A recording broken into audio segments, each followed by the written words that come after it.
Hello, guys. Nice to see you.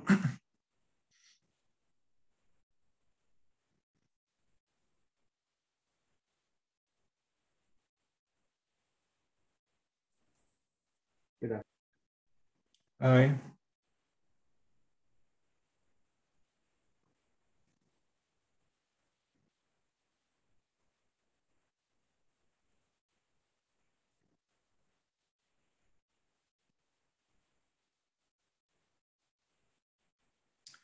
Hello. Nice to see you. So, how are you doing, guys? Everything is okay? Hello. I have a question about the topic of angular momentum. Can I ask it? Sure. We will come to this point soon.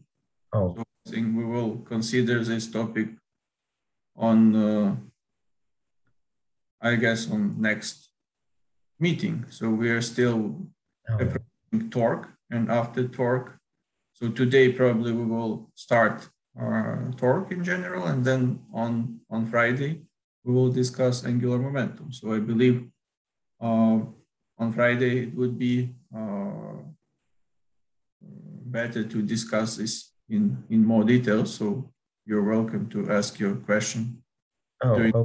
I guess I'll ask it on Friday then. Yeah, I believe it just will be in the flow of the course. But sure, of course, you are welcome to ask. So today, let's say last our discussion, we introduced the concept. Yeah, good afternoon, everyone who has joined recently.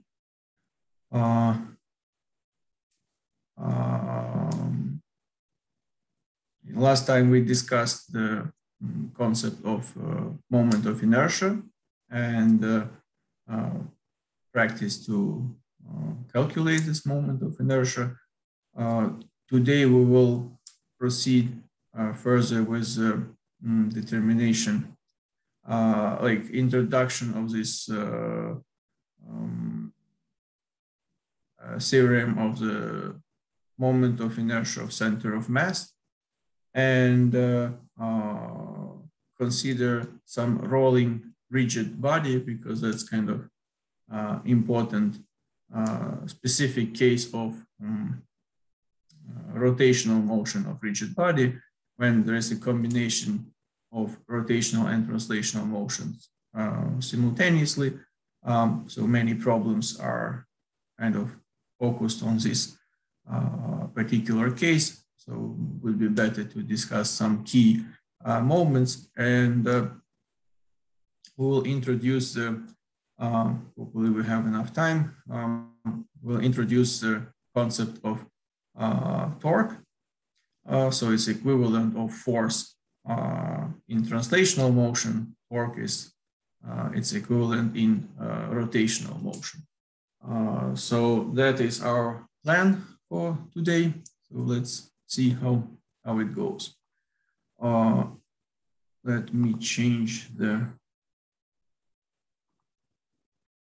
camera, and let us start from this so-called parallel axis theorem, which is very useful in different cases to calculate moment of inertia when it is known moment of inertia with respect to an axis which goes through the center of mass of the body.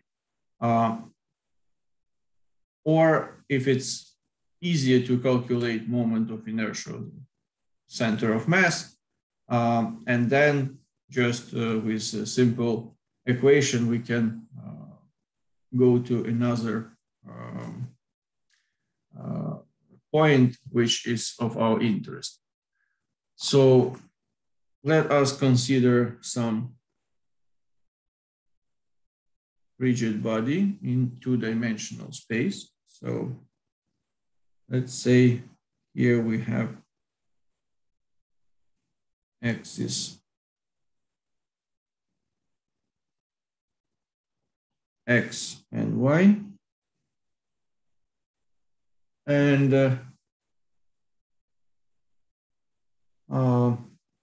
this is our point with respect to which, so we want to calculate the moment of inertia of this body.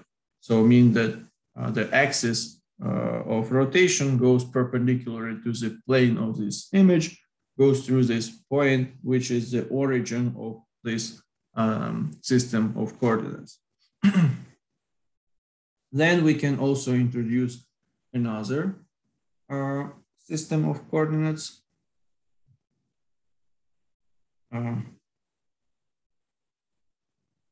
Maybe a bit in a different place will be more convenient. Maybe somewhere here would be better.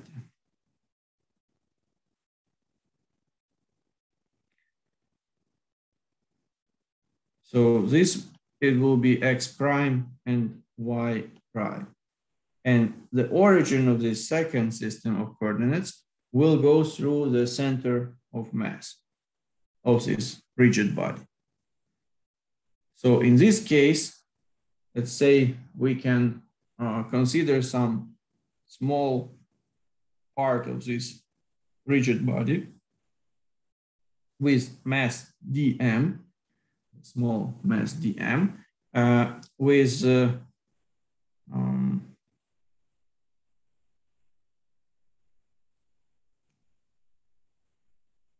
maybe not, need to take this body a bit further. Let's consider it here, at least.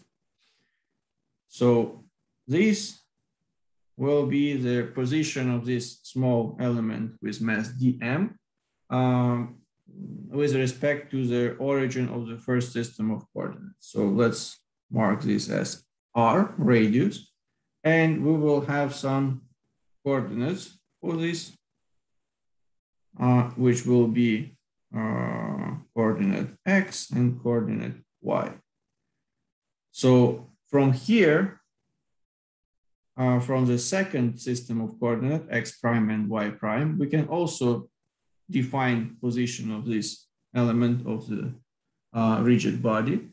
And this will be this segment, which together with the coordinate of the center of mass in the first system of coordinate. Excuse me, Professor.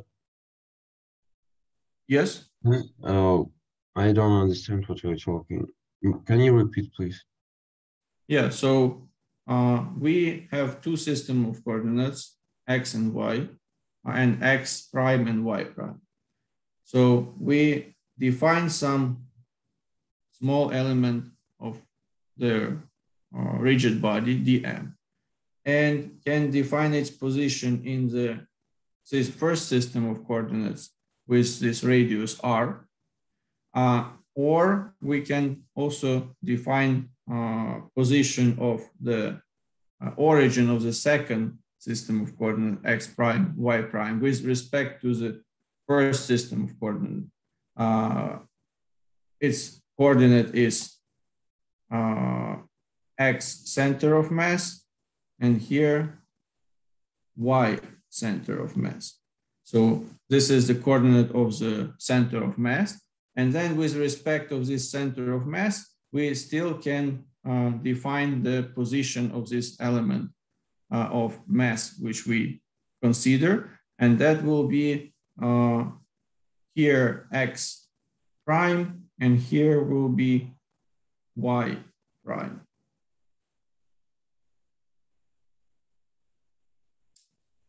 So we can define this small element of mass in different systems of coordinates, x, y, and x prime, y prime. So now we know that the radius, this which defines position with respect to first system of coordinates, is equal to square root of x squared plus y squared. So we know that the equation for the moment of inertia, I, in general case is given as integral of radius square times dm. So this is general equation when we have continuous rigid body. And instead of this r square, we can substitute coordinates. So we have x squared plus y squared times dm. So now, how we can express this x and y. So that's why we need two systems of coordinates. X can be expressed in terms of position of the center of mass, x center of mass, plus coordinate in the second system of coordinate. So that will be x prime, like position in the second system of coordinate. You see that if we consider here, so this is x, this is x center of mass, and this interval, this is position in the second system of coordinate, which is x prime. So x is equal to x center of mass plus x prime. So the same we can write for the y axis, and will be y equal to y center of mass plus y prime. So we are doing this in order to introduce this intermediate step, maybe not so clear from the beginning why we want to make it so complicated, but we want to divide the coordinate into two steps, which involves the center of mass of this body, because that will help us later to express moment of inertia in terms of position of center of mass and some distance from center of mass, which is defined by the point from with respect to which we want to calculate moment of inertia. So now then, let us substitute these expressions here and write down the integrals which we get. So let me probably go to the next slide. Wait, can I ask a question? I forgot. What is? Yes, sure. What does vector z represent here? Vector z, or it's not z, it's r. Oh, r. Okay. Yeah. It's distance from the center of coordinate x, y to the small element of mass, which we pick up arbitrarily on this rigid body. So how did we calculate that? Okay, wait. Sorry. Mm-hmm. Can you explain from this point, because I didn't understand? Yeah. Okay. What exactly? You can repeat this. Afterwards. So let's say again, we have system of coordinate x and y. Then we have some point here, which we pick up.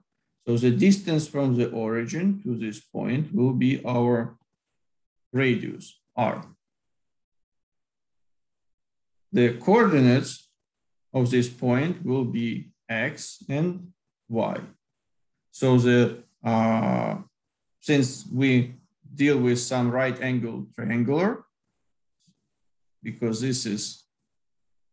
this side, vertical side has length y, horizontal side has length x.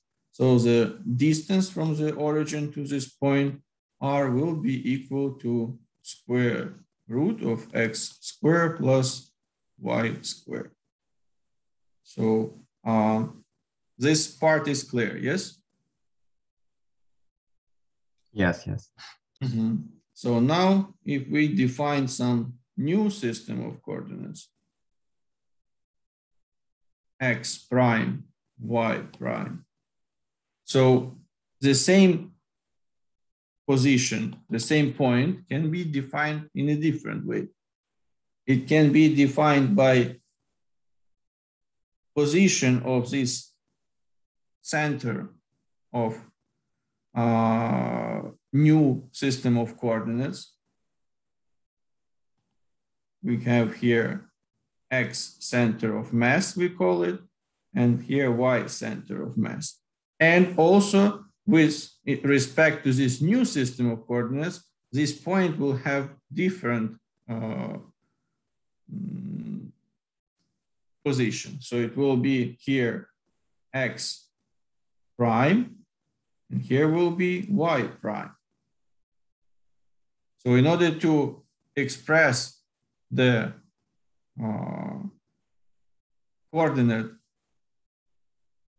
x with respect to the first system of coordinates in terms of position of the second system of coordinates and position of this point with respect to the second system of coordinates, we need to write that x is equal to x center of mass, which is position of new system of coordinate, it's here, plus x prime,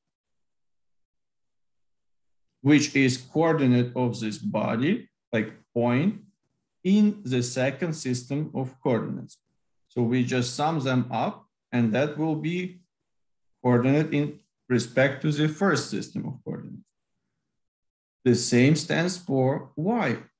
Y center of mass plus y prime. So I assume the center of mass is kind of like 0, 0, right? It's 0, 0 for new system of coordinates. For x prime and y prime, yes, it is 0, 0, because we have origin of this new system of coordinates in the center of mass of this rigid body. So you are right.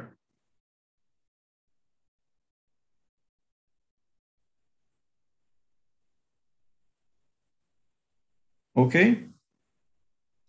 Yes. Proceed further.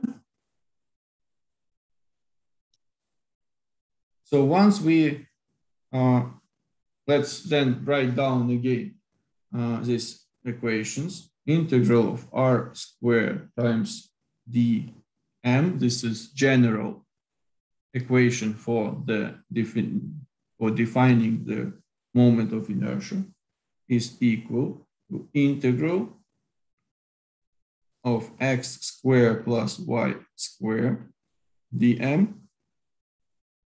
And we know from our previous discussion that there is a relationship between x and y in terms of position of new system of coordinate, which originates at the center of mass, and position of the this small element dm with respect to this second system of coordinates. So it's x center of mass plus x prime, and here y center of mass plus y prime. So now we substitute instead of x and y their expressions. So we get integral is this moment of inertia is equal to integral of x center of mass plus x prime square plus y center of mass plus y prime square dm. So now these are two integrals, but first, before we do something, let us open this parenthesis.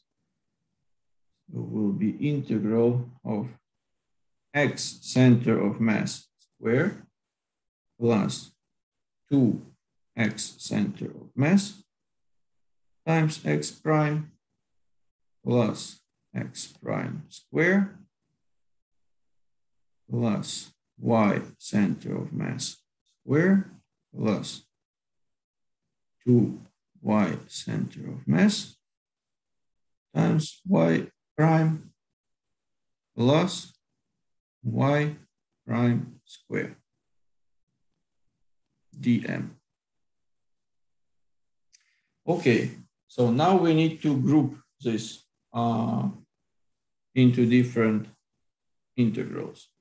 So first integral will be x center of mass squared plus y center of mass squared dm. So we use these two terms. Then another one will be 2x center of mass. We can take it out from the integral because that will be constant. This position of the center of mass with respect to the first system of coordinates doesn't change. It will be x prime dm. So this is this term. Then one more will be 2y center of mass integral y. Oh, because the center of mass is constant. Is that why we put it outside? Yes, yes, you are right. So it's constant. So with this point, which defines position of center of mass, doesn't change. It's a property of the body.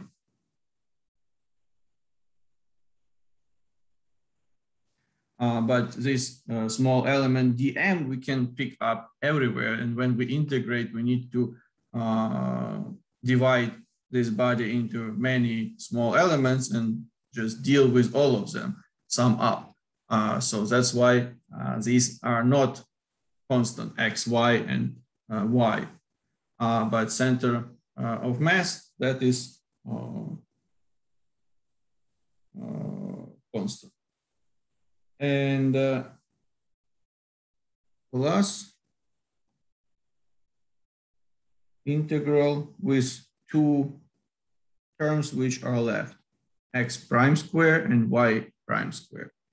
So it will be x prime square plus y prime square dm.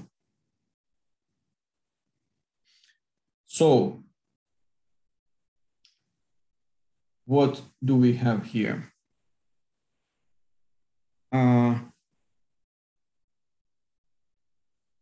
These two guys, these two terms, in particular, these integrals. If you recall, the definition of center of mass, x center of mass, is equal to 1 over total mass of the body, integral of x times dm.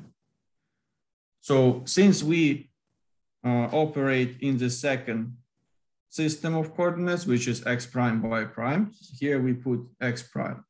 And in the second system of coordinates, we come back here. This is our second system of coordinates.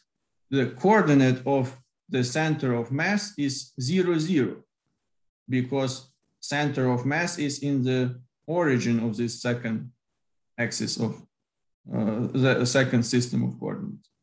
So means that these two integrals, they actually tend to calculate position of the center of mass of this body in the scope of the second system of coordinates.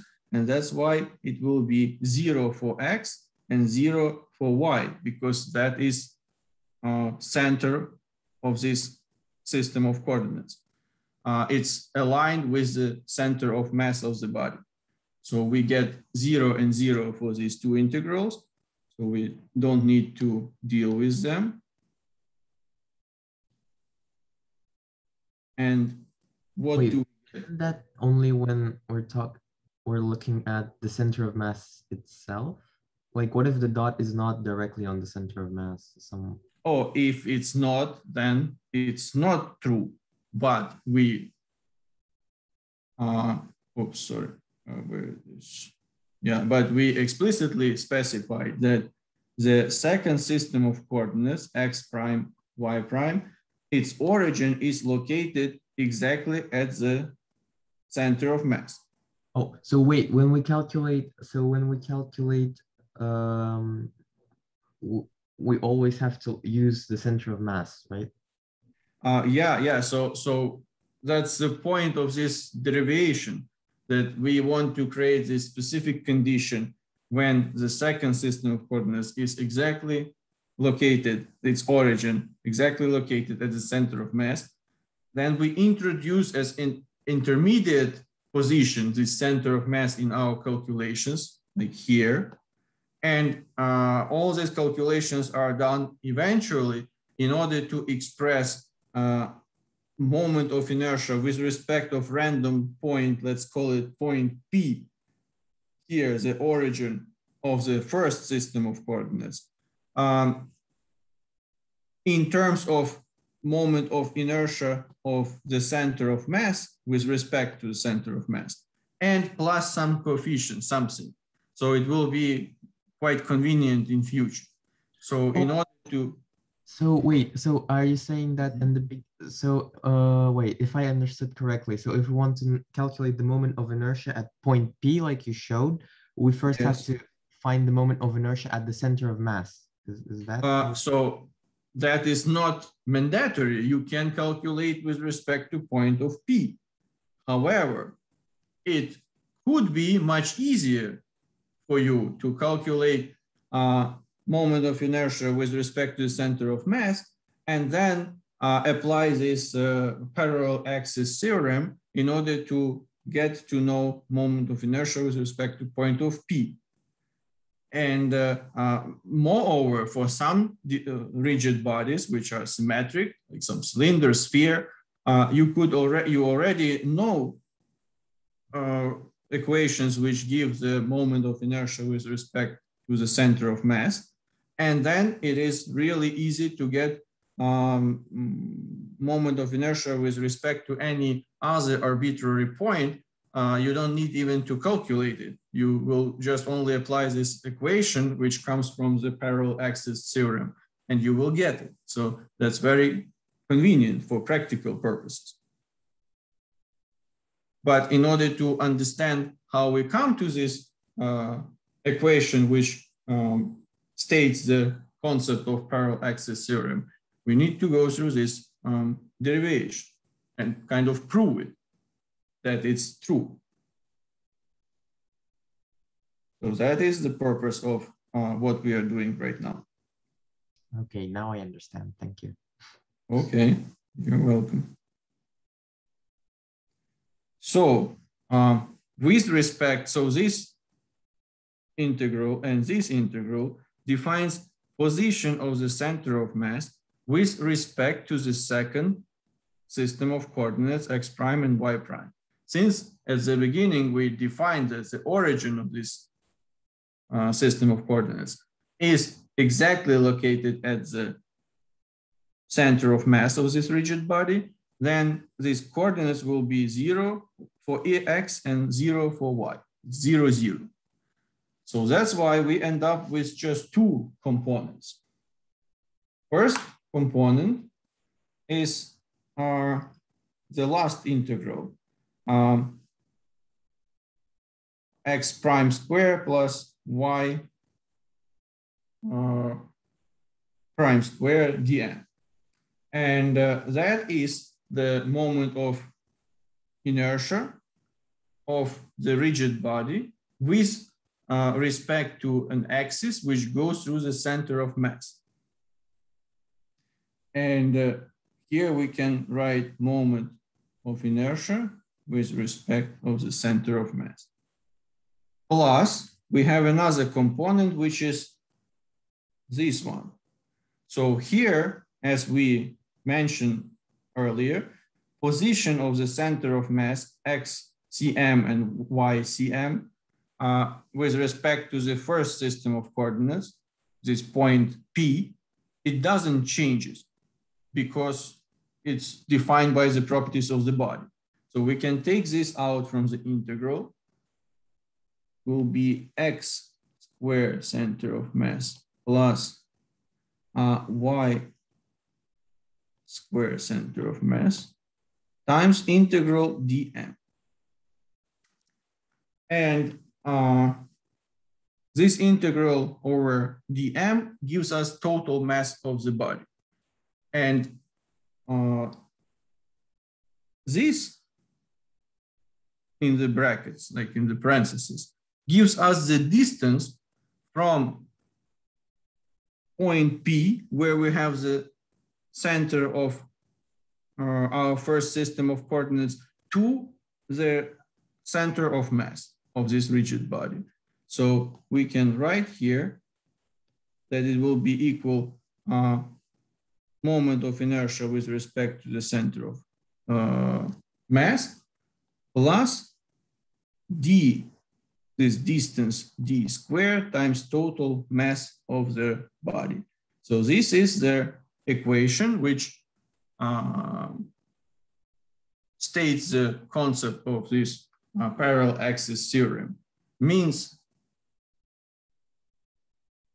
that this distance between point P and center of mass, so here is center of mass, here is point P. This distance d, capital D, if we know moment of inertia of this rigid body with respect to its center of mass, so it's I center of mass, then we can plus, like add to this moment of inertia, distance from the center of mass to any point at this rigid body with respect to of which we want to calculate the moment of inertia, d squared times total mass of this body. And that will give us the moment of inertia of this particular point of our interest. In this particular example, it's point P, which stands in the origin of the first system of coordinates, x, y. Excuse me, can you return to the last slide, you did, like with the final slide? Yeah. Where did you get the moment of inertia for the center of mass in the equation? It wasn't there before. Yeah, this integral. Yeah, but how did inertia Cm appear in the next step? Oh, because this integral is equal to the moment of inertia of this rigid body with respect to the center of mass. Oh, wait, this integral is part of the one on the top. Yes, okay. Yeah. So it's always there. We just name it in already defined as in moment of inertia of the center of mass with respect to the center of mass. All right. Okay, so with this was apparently not so easy to digest, but you can probably go through it once more, should become more clear, but very useful equation, quite simple eventually. Nevertheless, it was not so straightforward to come to this equation, but we have shown that this equation works and it can be used to calculate moment of inertia of any point if we know already moment of inertia of the center of mass with respect to the center of mass. And this can be used in different practical applications. Now let us consider rolling rigid object because that is another interesting case. And by the way, here will be application of this equation which we have just derived, this parallel axis theorem, also valid. So if we have some surface and let's say some cylinder, we have here just cross section of this cylinder. Here is the radius of the cylinder. So if it rotates by angle theta, then the distance it travels along axis x will be equal to the length of this segment S, this part. So it's kind of projection on axis x, and the length of this segment will be equal, S is equal to the radius times angle theta in radians. So taking this into account, and we assume that there is no slipping between surface and this rigid object. So taking it into account, this point is our center of mass of the rigid object. The velocity, like in this case, we operate with speed, just with absolute values. Speed of this center of mass is equal to the derivative ds over dt. And that is equal to radius times d theta over dt. So it's how fast this angle theta is changing over time. And that can be written as r times omega, which is angular velocity. So acceleration, so this stands for translational speed and translational acceleration of the center of mass along axis x, while this body is rolling, is equal to the first derivative of the center of mass, dv center of mass over dt. And this will be radius times d omega over dt. And this is equal to radius times alpha. Alpha stands for angular acceleration, which is d omega over dt, how fast our angular velocity changes. So if we consider pure rotation, so let's say we have this center of mass and we consider only pure rotation of this cylinder with like about the axis which goes through the center of mass perpendicularly to this the plane of the image. Then we have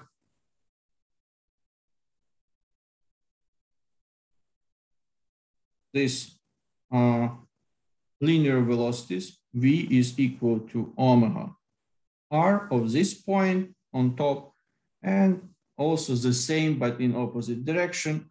Linear velocity V is equal to omega times r in the opposite direction of this point in the body. If now we consider only pure translational motion, so here we have center of mass here are our points which we're interested in. So this will be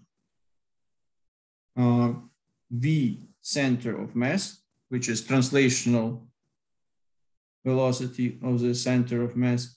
Here also V center of mass, and here will be the same V center of mass. So it just moves from left to right. All these points have the same velocity vectors because this translational motion is the same for all points of the body. And now if we combine rotational and translational motion, so we have combination. We have our center of mass. So center of mass will move with this V center of mass, which is translational velocity of the body. However, these points on top and on the bottom will behave differently. So since we don't have any splitting between the surface of the cylinder and the surface of the plane where it rolls, velocity of this point with respect to the plane will be 0 in the bottom. Because these two vectors, they kind of cancel each other, and eventually we get 0. However, here on the top point, we will have sum of these two vectors. So the velocity of the top point will be equal to V center of mass plus R omega. And that will be equal to 2V center of mass. So in other words, if we consider this as some point P, we can claim that since it doesn't move with respect to the plane, we can consider this combination of translational and rotational motion as rotational motion about axis which goes through this point P. So instantaneously at any moment of time, we can consider this combination of translational and rotational motion as rotational motion about axis which goes through point P, which doesn't move, it's fixed. So now, how do we define kinetic energy of such rotational motion? So we know that kinetic energy is equal to 1/2 of moment of inertia with respect to the point through which the axis of rotation is going. So it's point P in our case, times omega squared. So now we need to know what is the moment of inertia with respect to this point P. And here we can apply the parallel axis theorem, which we derived previously. So IP is equal to I with respect to the center of mass, so with respect to this point, plus total mass of the body, cylinder or sphere, depends what we have here, times distance from the center of mass to this point P with respect to which we want to get the unknown moment of inertia. And this is nothing else as the radius. So here we have radius squared, distance in second power. So that is equation for this moment of inertia. Since it's some symmetric body, we already know this moment of inertia with respect to the center of mass. We can easily calculate moment of inertia with respect to this point P. Otherwise, it would be way more complicated to do. And now we can express kinetic energy in terms of this moment of inertia. So let us write it here. kinetic energy is equal to 1 of I center of mass times omega square plus 1 half total mass times R square times omega square. So we just substituted instead of IP its expression and opened the parentheses. And what do we have here? So this is just standard equation for kinetic energy of rotational moment when we deal already with the center of mass, not with this point P, omega square, plus what this stands for, R times omega. It should give us some parameter. Do you remember which one? V center mass? Yeah, it's linear velocity. In this case, it's translational velocity. And that will be 1/2 total mass times V center of mass squared. So we have two components of this kinetic energy. First component is rotational energy with respect to the center of mass. And second is kinetic energy of translational motion of this center of mass with linear velocity V cm. So here are our two components of kinetic energy of this rolling rigid object. And now let us consider inclined plane. So here we have some cylinder on top. It was stationary. Then we let it go, run down hills. It goes here. It spins with some angular velocity, and it has some translational velocity of its center of mass. So the angle here is there is some inclined plane with certain angle. And now, based on the conservation of kinetic and potential energy, we need to define what will be translational motion of this body when it goes down from this hill. So we know from previous equation that kinetic energy of rotational, combination of rotational and translational motion will be given as 1/2 I center of mass, moment of inertia with respect to center of mass. Then we can express this angular velocity in a different way in terms of V linear velocity of the center of mass. It's V center of mass divided by R, and that will be in second power, plus this kinetic energy of the translational motion, 1/2 mass times V center of mass squared.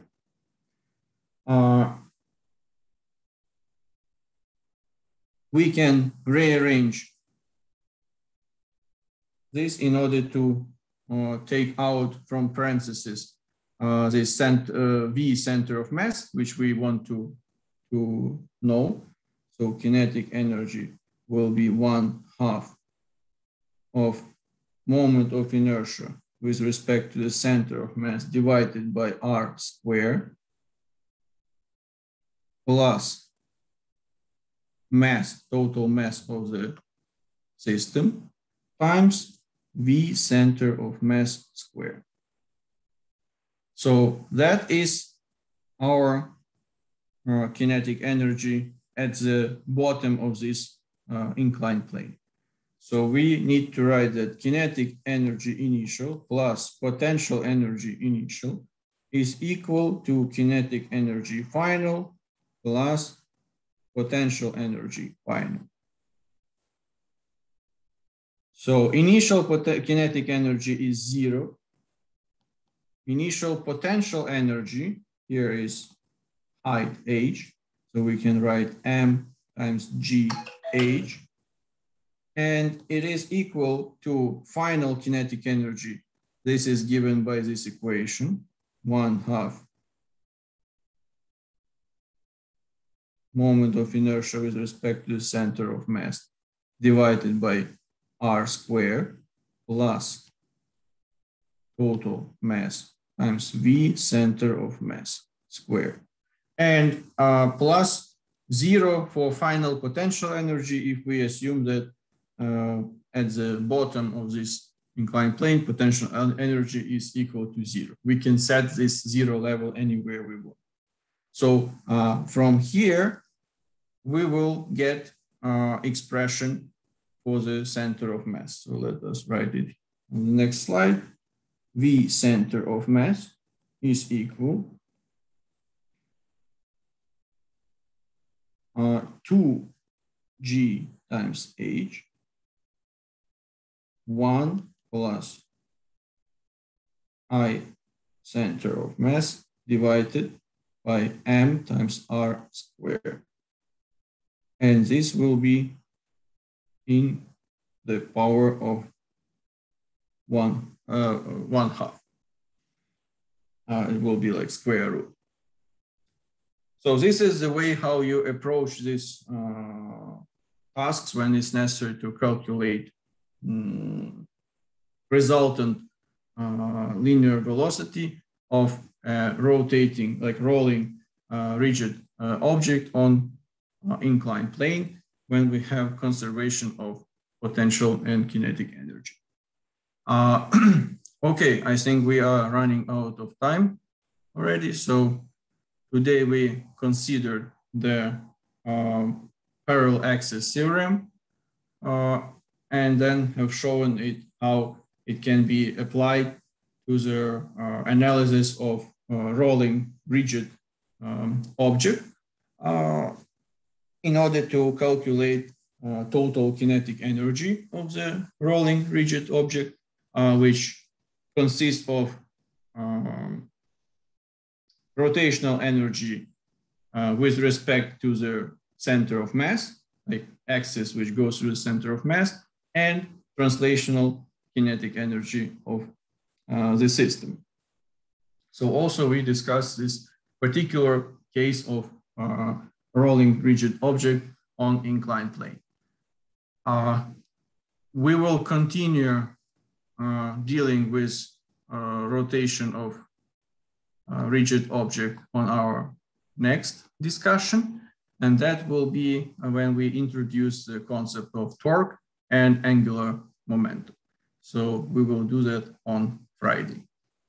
Thank you very much for attention and hope to see you on Friday. Okay, thank you. Goodbye. Thank you. Thank you. Goodbye. Bye-bye. Have a nice day. Have a good day. You too.